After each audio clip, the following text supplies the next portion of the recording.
북한 미술 중에서 호랑이 그림에 대해서 이야기해 보겠습니다. 호랑이 그림에 대해서 이야기하기 전에 일단 우리나라에 얼마나 많은 호랑이가 서식했는지에 대해서 좀 알아볼 필요가 있습니다.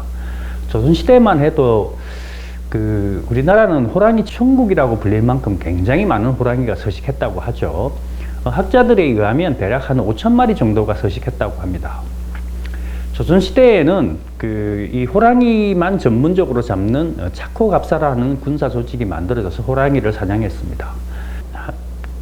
각 고을마다 호랑이를 잡아서 3마리를 잡아서 가죽을 바쳐라 뭐 이런 행정명령이 있었고, 당시에 고을의 수가 대략 한 300개쯤 됐다고 하니까 뭐 한 1000여 마리 정도의 매년 호랑이를 사냥을 했다, 이제 이렇게 추정해 볼 수 있겠죠.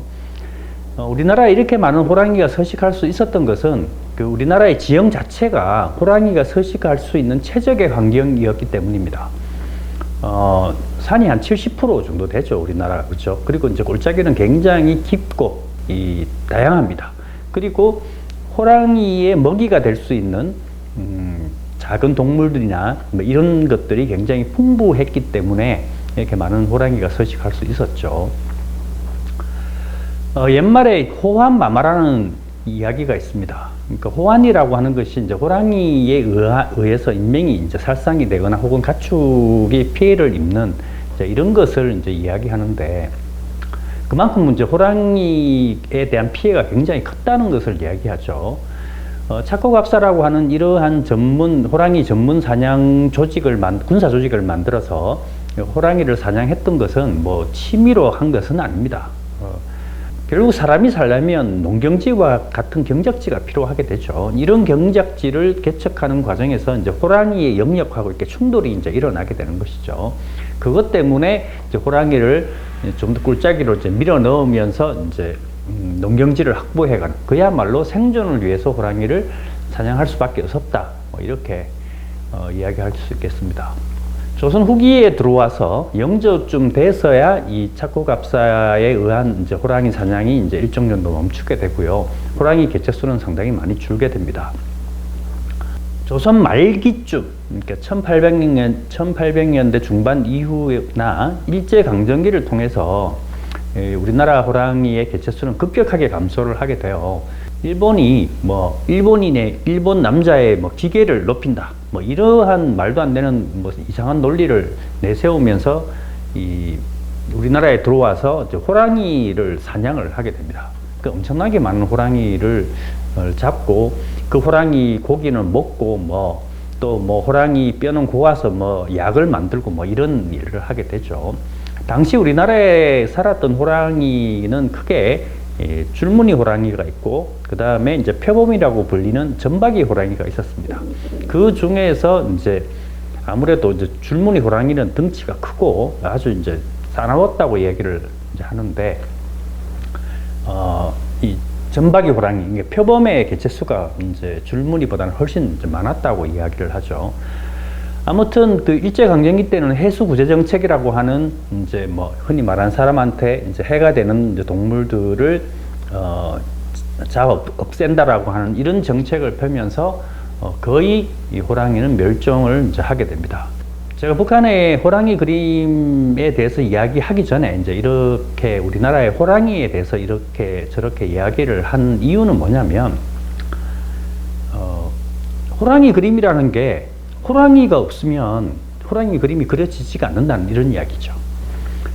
북한 미술을 한마디로 이렇게 딱 정리하면 사회주의적 사실주의 이렇게 이제 이야기를 하는데, 좀 간략하게 이야기하면 사회주의적이다라고 하는 말은 사회와 관계를 맺어야 된다는 이야기를 하는 거죠. 유익한 관계를 맺는 것이죠. 사실주의라고 한다면 아무래도 사물을 조금 더 사실적으로 꼼꼼하게 묘사한다, 이런 의미도 포함되어 있습니다. 그런데 호랑이가 한 마리도 없는데 어떻게 관계를 맺을 것이며 어떻게 사실적으로 그릴 것인가, 이런 문제가 나오잖아요. 결국 그 북한에서도 1980년대까지 호랑이 그림은 거의 그려지지 않습니다. 호랑이가 없기 때문이죠. 멸종해서 없었기 때문에 이제 호랑이 그림을 그리지 이제 않았던 건데 1980년대 일부에서 그려진 북한의 호랑이 그림을 보면 실제 보고 그렸다라고 할 수는 없고 거의 뭐 상상에 의존해서 이제 그린 그런 그림들이 좀 일부 있습니다. 거의 뭐라고 해야 되나요? 뭐 형태도 틀리고 너무 뭐 과도하게 이제 왜곡되고 뭐 팔도 엄청나게 크게 그리고 이러면서 호랑이라기보다는 거의 개수에 가까운 그림들이 이제 창작이 되기도 합니다. 또 어떤 그림 같은 경우는 달밤이죠. 보름달이 떠 있고 거기에 대나무 숲에서 이제 호랑이가 표효하는 그리면서 표효하는 이런 그림도 있는데 이런 그림은 일제강점기의 일본풍이라고 이제 이야기를 하죠. 우리의 호랑이 그림하고는 사실 별 관련이 없습니다. 그런데 이제 90년대 들어오면서 조금 이제 상황이 바뀝니다. 기록에 보면 이제 시베리아 호랑이죠. 이렇게 시베리아 쪽에서 호랑이가 한 2006년도쯤에 뭐 한 300마리 정도가 있었던 것이 점차 이제 늘어서 2020년대 들어오면 한 600마리 정도로 이렇게 개체수가 엄청나게 늘어나죠. 이제 이러면서 이제 이 호랑이의 생각보다 이 호랑이의 행동 반경이 상당히 넓습니다. 그러니까 이제 어린 호랑이, 젊은 호랑이들이 점차 이제 기존의 호랑이 세력한테 밀려서 이렇게 남하를 하게 되겠죠. 그러면서 이제 북한 쪽으로 이렇게 들어오게 되는 이런 현상들이 이제 벌어지게 되고 북한에서 호랑이가 이제 발견되기 시작한다 이런 얘기죠. 그러니까 북한에 이제 호랑이들이 서식하기 시작하면서 북한에서도 호랑이 그림이 이제 본격적으로 이제 그려지기 시작한다. 이렇게 이야기할 수 있겠습니다. 호랑이가 북한에서 발견이 되고 서식한다는 게 확인이 됐기 때문에 이제 호랑이를 그리게 되는데 이 호랑이의 이제 내용이 문제입니다. 그러니까 뭐 우리가 이 호랑이가 있지만 그게 사람하고 관계를 이제 맺어야 된다는 거죠. 만약에 이 호랑이가 사람을 해치거나 동물을 해치는, 가축을 해치는 포악한 존재다라고 얘기를 하면 호랑이 그림을 그릴 필요가 이제 없는 것이죠. 그건 잡아서 죽여야 되는 이런 이제 해소가 되는 거 아니겠어요, 그죠? 그러니까 호랑이에 대해서 긍정적인 상징이 이제 붙어 들어가야 됩니다. 근데 하지만 초기에 북한의 호랑이 그림은 이제 그러한 상징을 이제 제대로 만들지를 못했겠죠. 그러다 보니까 선호용 화백이 그린 호랑이는 거의 뭐 산신령 느낌이 좀 납니다. 신선이나 산신령 같은 느낌. 이 신령이나 산신령 뭐 이런 느낌들은 우리나라에서 호랑이가 멸종되고 난 이후에 이제 일반 백성들이 이제 호랑이를 뭐 상군 혹은 산신령의 개념으로 수용을 했다는 이야기죠. 그러다 보니까 이제 북한에서도 이제 옛날의 정서, 옛날에 듣고 이해했던 그런 호랑이의 느낌이나 형상, 그리고 그런 이야기들이 선호용 화백의 호랑이 그림에 이제 투영이 이제 되는 것이죠. 그래서 뭐 호랑이가 굉장히 인자한 느낌, 산신령 같은 느낌 이런 형태로 이제 그려지게 되는데 우리가 이제 호랑이를 이제 부를 때 이제 주로 서식지를 바탕으로 해서 이야기를 많이 하죠. 예를 들면 뭐 시베리아 쪽에 있으면 뭐 시베리아 호랑이, 뭐 아무르 호랑이, 뭐 이런 식으로 이제 부르게 되죠.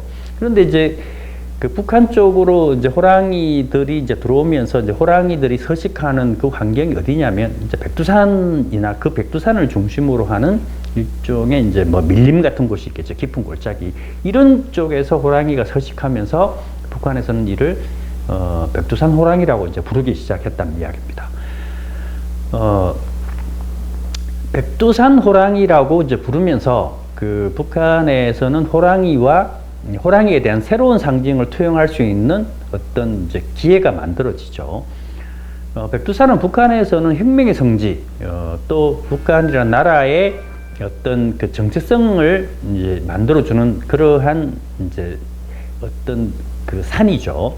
이러다 보니까 이 백두산이라고 하는 것이 이제 흔히 말하는 뭐 김일성, 김정일 이러한 백두혈통하고도 이제 연관이 이제 되게 되죠. 우리가 백두산만 그려놓고 그것이 백두혈통이다라고 이야기하기는 조금 어려운 측면이 있죠, 그죠? 오히려 그냥 성지 개념이 좀 가까운데 백두산과 호랑이를 연결시키게 되면 이렇게 동물을 그리는 것이 뭐 동물을 찬양하기 위해서나 숭배하기 위해서 그리는 건 아니잖아요. 결국 동물이라고 하는 것은 사람이 의인합니다. 의인화. 그러니까 호랑이가 굉장히 강력하고 용맹하고 그다음에 이제 흔히 이 동물 중에 최고의 먹이 사슬의 꼭대기에 있는 이러한 존재로 인식이 되어 있고, 이런 것이 이제 북한을 건국하고 혹은 북한을 이끌어가는 이제 김일성, 김정일 이런 지도자와 이렇게 같이 이렇게 연결을 시키는 것이죠. 그래서 초창기 이제 90년대 들어오면 이제 이 북한의 호랑이 그림은 백두산을 배경으로 해서 이제 많이 그려집니다. 그것이 이제 백두혈통 뭐 혹은 이런 거하고 연관을 시키면서 이제 상징 체계를 구축하기 시작하고 그렇게 자리를 잡게 되는 것이죠. 호랑이, 다시 말해서 이제 상징이 없던 호랑이의 새로운 상징이 이제 만들어졌다. 이제 이렇게 이야기를 할 수 있겠습니다.